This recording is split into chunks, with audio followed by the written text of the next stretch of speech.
Siyam na buwan kanyang inalala, sa bahay bata niya'y daladala.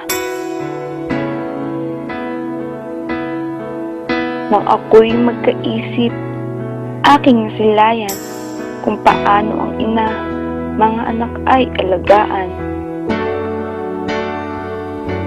Sa langaw at lamok, biyahya ang madapuan, pati sa pagtulog, ika'y babantayan. Bago ka mag-aral, tuturo ang kanya, pagbilang magsulat, pagsisikapan niya. Ang luto ni inay ay tunay na masarap, kaya ayang tunay sa iyong paglanghap. Sa pagbibihis, ikaw ay kanyang iaayos, gantsyadong mga damit, malinis na sapatos.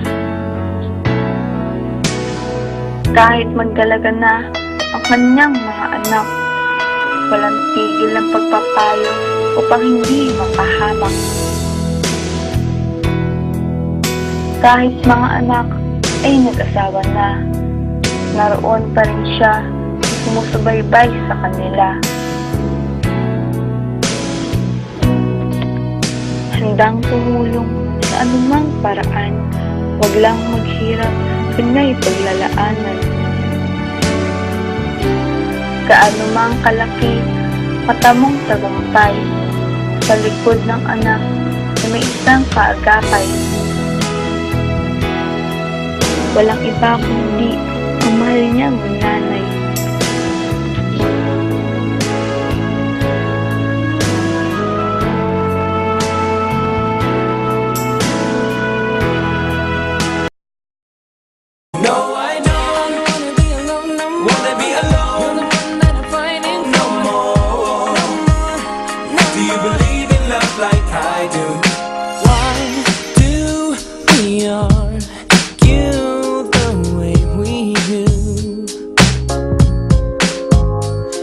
You see